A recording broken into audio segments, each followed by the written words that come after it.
I used to walk into every rental thinking, why bother decorating this space if I'm gonna live in 1 year?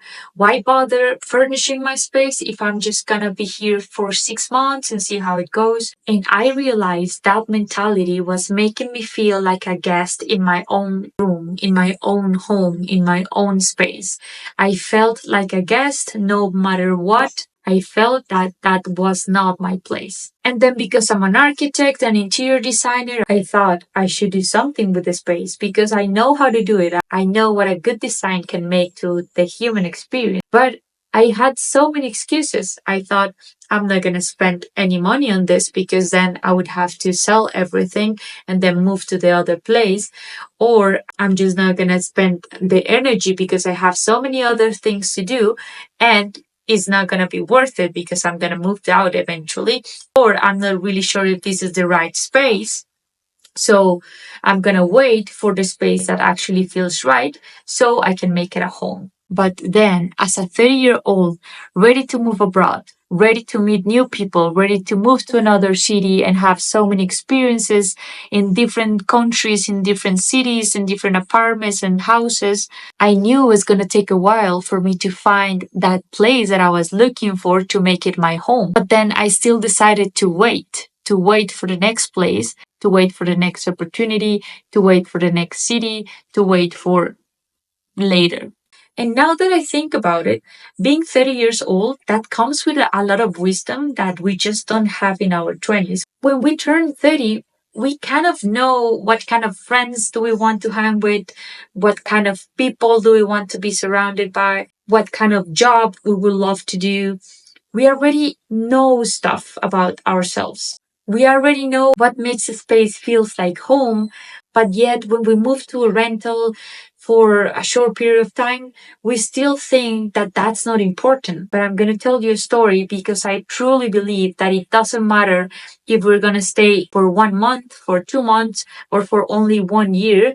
We need to do something to make our space feels like our home, our space, our safe space. So back when I was in Colombia, I was working as an architect in construction sites and I had to oversee these projects of high-end apartments. I was working with a lot of contractors. Back then, I was living with my parents and I knew I was going to move out to a different country in about 1 year and a half. My room was pretty basic, just one bed to sleep, and that was pretty much it. Even though I knew how to fix the space, I still decided not to do anything because I was gonna move out. Then my parents, they needed a contractor to fix something with the kitchen, and then that contractor knew me so well. We had been working together for around 3 years already. And they knew that I was really paying attention to the details because since we were doing high end apartments, we really needed to pay attention to the small things, to the very small things.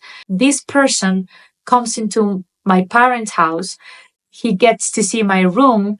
And then a couple of days later, he asked me out of curiosity, why do you have your room like that? And then I thought, what do you mean? And then that person told me, it's almost like a prison. You just have a bed to sleep and that's it. You don't have anything else. And then I know that you have taste. I know that you know about how to make a space feels nicer with all of these designs and all of that. I was wondering why your own home is not like that. And then I started to just tell him all the excuses that I had in my mind for that. Because I'm going to move out. It's not worth it. I'm just going to spend money on that. I'm saving money for my trip. And that stuck in my mind. And I thought, I'm doing all of this for other people. Why I'm not doing this for myself? I know that I don't need a huge budget for that. I know that with some little changes, I can make a huge impact in how I perceive my space. So then I just got to work on my room a little bit. I don't think I spent more than $200. And I think that my space felt extremely nicer to be in. I was excited to go to my room, to read, to have my nighttime routine. I was so ready to be in this really comfortable space. Then this is the best thing that happened when I did that. And I started to read more because everything was more aesthetic. The lighting was perfect for reading. I didn't want to be on my phone before I go to bed. I also built this desk for my room that was bigger than the regular ones. And then I always had this idea about selling furniture online. And it always seemed that there was not enough time to work on my idea because I had this full-time job. But then every time I was going to my room, I had this huge desk that was just calling me, And I started to work on my idea. And who would have thought that 3 months later, that would have been my full time job? I don't know if I just didn't have the space, if I wouldn't worked on my idea, but I know 100% that helped put me in the right mindset to work on my ideas, to feel in my zone. I felt that my space was working for me in that sense. This story to tell you that from then I realized that it didn't matter if I'm renting an apartment for just 1 year because I'm gonna move out again. I still need to make it my home. Whatever you need to do in your space, then it's gonna say thank you every day of your life until you move out. You don't need permission or permanence to make your space feel like home. I just wanted to put that message out there because I have been in that position, even though it should be easier for me to just have nice places to live in because I studied for that. That's why I wanted to put this message out there because I have been in that position. And I feel that for us, we're 30 years old. We already know what we want. We already know who we like.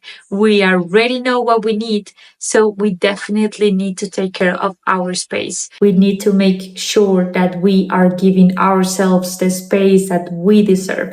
Bye.